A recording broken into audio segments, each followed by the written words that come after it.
So Bloomberg had some data showing that Black and Latino families say that they are feeling the pinch from higher food prices more than white Americans. So given that Democrats love to say that they are for minorities, for the vulnerable, do you think Republicans have a solid case here to say that all of this increased spending is going to cause the dollar to become weaker and we'll have more inflation and more price hikes that are going to hurt minorities the most?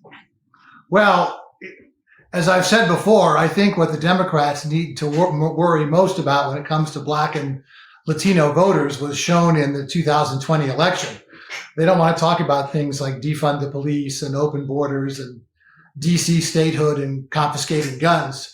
I think the inflation thing is overblown. You know, we've been hearing about this for decades, that we're going to have runaway inflation. I think the price spikes now for things like lumber and cars are more supply chain issues than signs of long-term inflation. I don't believe, like some of our Republican senators have said, that Jimmy Carter is coming back with gas lines and runaway inflation. But I do think that they need to be careful as far as the spending goes.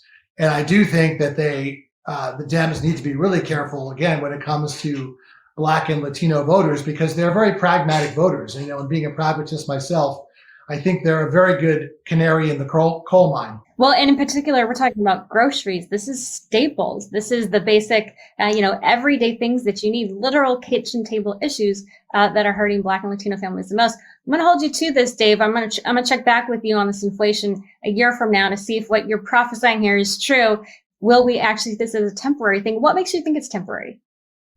Just because I think it's caused by supply chain issues, and it's caused by an economy that was dormant, that went into a huge artificial recession, if you will, trying to bounce back very quickly. And there's going to be stops and starts. But I think if you talk to most economists that are in the center, they haven't seen any signs of really long-term inflation.